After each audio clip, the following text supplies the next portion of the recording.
स्वागत है एक बार फिर से आपका सोनी क्लासेज में। आज हम लोग क्लास 8 में पार्ट 9 करेंगे वर्ग और वर्गमूल का। ठीक है, वर्ग और वर्गमूल का क्या करेंगे, पार्ट 9 करेंगे। इसमें हम लोग सीखेंगे क्या, तो इसमें हम लोग सीखेंगे कि कैसे हम, ठीक है, कैसे हम किसी परिमेय संख्या का वर्गमूल ज्ञात करेंगे। क्या करना, देखिए वर्गमूल ज्ञात करना तो सिंपली हमने आपको बता ही दिया था, लेकिन और उसका प्रश्नमाला 2 का सी भी क्लियर करवा दिया था जो भारती बोन के बुक से था। ठीक है, अब हम लोग क्या करेंगे कि जानेंगे कि परिमेय संख्या का वर्गमूल कैसे होता है, फिर देखेंगे कि कोई संख्या जो है रूट में माइनस में हो सकता है कि नहीं। इन दो चीज़ों को देखेंगे और 2 का डी क्लियर करेंगे। ठीक है, आज 2 का डी क्लियर नहीं करेंगे, पहले ही बता देते हैं, क्योंकि इस पूरे वीडियो में हम लोग सिर्फ बेसिक कॉन्सेप्ट जानेंगे कि कैसे हम परिमेय संख्याएं जो हैं उनका वर्गमूल निकालेंगे। ठीक है, फिर छोटा मोटा जो दशमलव वाला संख्या रहता है उसका भी वर्गमूल निकालने का हम इस वीडियो में सीखेंगे। साथ ही साथ एक बहुत ही इम्पोर्टेंट टॉपिक है जिसका नाम है कि क्या कोई संख्या रूट के अंदर में माइनस हो सकती है कि नहीं। इस पर आज हम लोग चर्चा करेंगे विस्तृत रूप से। ठीक है, तो आप अंत तक इस वीडियो में बने रहिएगा, बहुत ही इम्पोर्टेंट होने वाला है आपके लिए। और इस वीडियो को आप अपने बाकी दोस्तों के साथ में भी एक बार ज़रूर शेयर कर दीजिए। ठीक है, अगर वीडियो पसंद आएगा तो इसको लाइक कर दीजिएगा, चैनल पर नए होंगे तो आप सब्सक्राइब कर लीजिएगा। ठीक है, तो चलिए देखते हैं, टाइम वेस्ट नहीं करते हैं। सबसे पहला है कि किसी परिमेय संख्या का वर्गमूल कैसे निकालेंगे। तो चलिए परिमेय संख्या लिखते हैं 16/25। इसका हमको निकालना है वर्गमूल। तो वर्गमूल निकालने के लिए पहले इस पर क्या किया कर दिया जाता है, रूट का माला चढ़ा दिया जाता है। इसको कहा जाता है कि आओ भाई तुमको हम करते हैं। सिंपल सा चीज़ याद रखना है कि अंश का वर्गमूल बटा हर का वर्गमूल जो होगा वही परिमेय संख्या का वर्गमूल होगा। कहने का मतलब ये हुआ कि 16 का वर्गमूल कितना होता है भाई साहब, 4 होता है, और 25 का वर्गमूल कितना होता है, 5 होता है। तो यह जो परिमेय संख्या 16/25 है, इसका वर्गमूल 4/5 है। एकदम सिंपल है।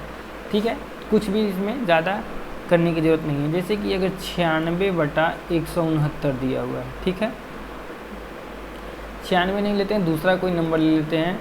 मान लेते हैं कि हमारे पास में नंबर है 225/169। क्योंकि यह क्या है, परिमेय संख्या है। इस परिमेय संख्या का कहें कि वर्गमूल निकालो। ठीक है, वर्गमूल निकालने का मतलब क्या हुआ कि हम इस पर चढ़ाएंगे रूट। ठीक है, तो अब आपको करना क्या है कि आप बताइए कि 225 का वर्गमूल कितना होता है, 15 होता है। 169 का वर्गमूल कितना होता है, 13 होता है।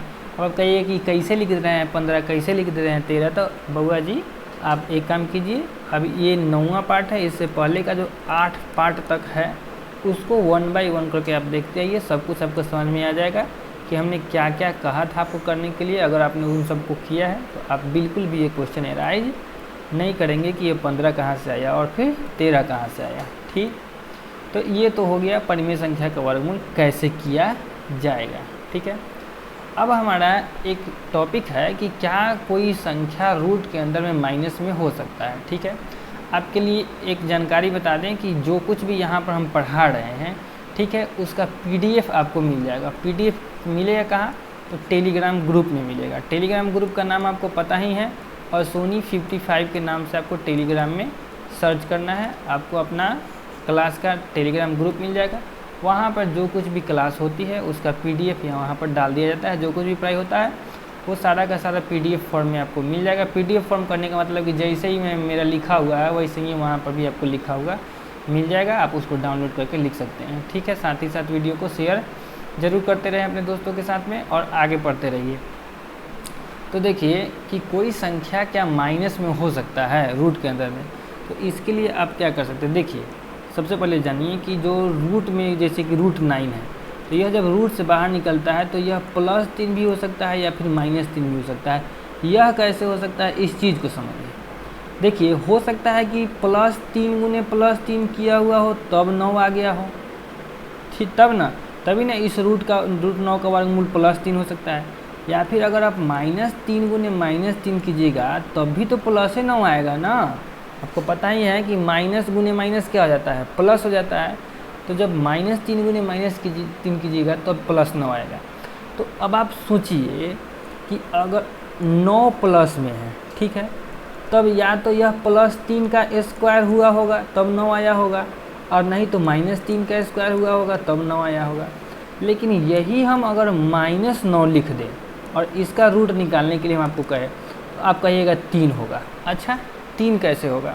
आप थोड़ा एक बात बताइए हमको कि अगर यह +3 हम ले रहे हैं, इसका वर्गमूल -9 का वर्गमूल मान लेते हैं कि +3 हो रहा है, होता नहीं है, अगर मान लेते हैं कि +3 हो रहा है, तो चूँकि इसका वर्गमूल +3 ले रहे हैं, मतलब क्या होगा कि यह +3 गुने +3 किए होंगे, तो हमको कितना आया होगा? -9 आया होगा। क्या यह संभव है कि दो गो प्लस प्लस को गुना करें तो माइनस में आएगा?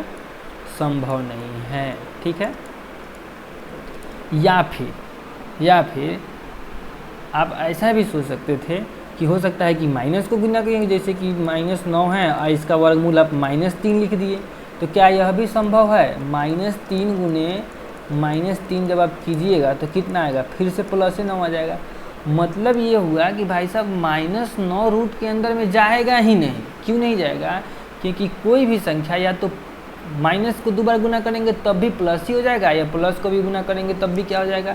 प्लस ही हो जाएगा। -√9 संभव ही नहीं है। तो अब आप समझ रहे होंगे कि क्यों किसी संख्या का -√a,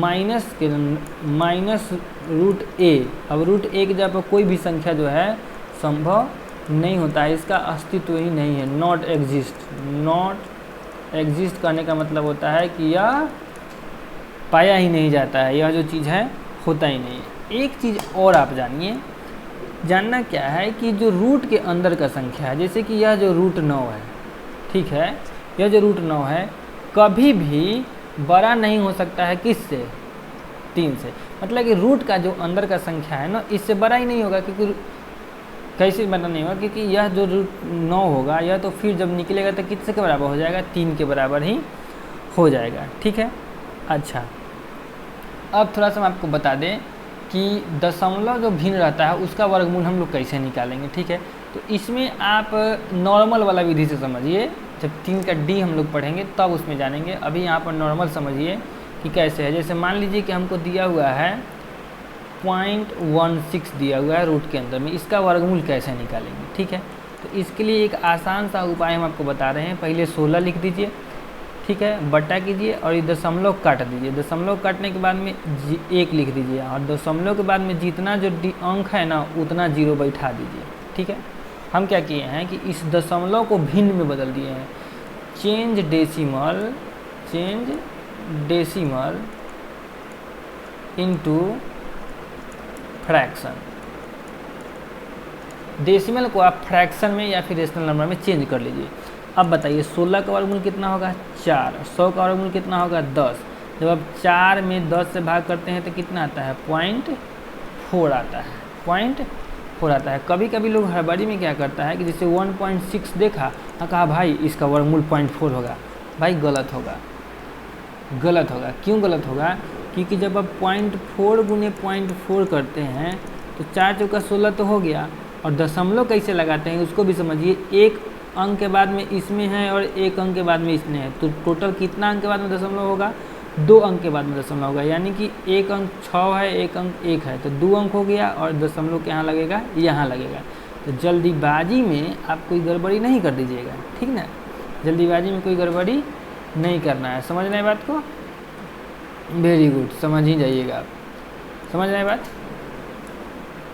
चलिए अब आप देखिए कि कैसे इसका हम लोग कर सकते हैं। आगे हम लोग देखते हैं, एक आध दो और एग्जांपल लेते हैं आपको समझाने के लिए, ताकि आपका पूरा जो कॉन्सेप्ट है वह क्लियर हो जाए। मान लीजिए कि मेरे पास में है 2.25, ठीक है। हम आपसे पूछे कि इसका वर्गमूल कितना है, ठीक है, इसका वर्गमूल कितना है। तो आप एक बात बताइए, यह जो 225 है, इसका डेसिमल काटिएगा, 1 लिखिएगा। इसका में कितना अंक है? 2 अंक है, तो 2 को 0 बैठाइएगा। अब सीधी बात बताइए, 225 का वर्गमूल कितना होता है? 15, और 100 का वर्गमूल कितना होता है? 10। इसको जब भाग कीजिएगा 15 में 10 से तो कितना आ जाएगा 1.5। तो यह हो गया नॉर्मल तरीके से आपको किसी डेसिमल को, किसी भी आप डेसिमल को आप क्या कीजिएगा, पहले फ्रैक्शन में चेंज करना है, और जब फ्रैक्शन में चेंज हो जाए, जब रेशनल नंबर में चेंज हो जाए, फ्रैक्शन कहिए या फिर रेशनल नंबर कहिए, इसको फ्रैक्शन भी बोल सकते हैं, रेशनल नंबर भी बोल सकते हैं, तब आपको क्या करना है कि उसका वर्गमूल सिंपल तरीके से निकाल लेना है। सिंपल तरीके से क्या करना है, निकाल लेना है। तो इस तरह से जो हम अभी आपको इतना ही चीज़ बताएं, क्या बताएं कि परिमेय संख्या का वर्गमूल हम कैसे निकालेंगे, ठीक है। -√a का अस्तित्व है कि नहीं ये चीज़ देख ली, और हम आपको बता दिए कि ये जो दशमलव संख्या है उसका वर्गमूल कैसे निकलेगा, ठीक है। दशमलव वाला संख्या का वर्गमूल कैसे निकलेगा, इसको पढ़ने के बाद में अब आप अपना एक्सरसाइज जो प्रश्नावली 3 का डी है, प्रश्नावली 3 का डी है, इसे आपको सॉल्व करना है। इसे आपको क्या करना है, सॉल्व करना है, और नेक्स्ट वीडियो में हम इसका आपको देंगे सॉल्यूशन कि आप कहाँ गलत किए, कहाँ सही किए, ठीक है। अगर आपको यह वीडियो पसंद आया है तो इसे दूसरों दोस्तों के साथ में भी अपने ज़रूर शेयर कर देंगे। थैंक्स फॉर वॉचिंग एंड अभी तक के लिए जय हिंद।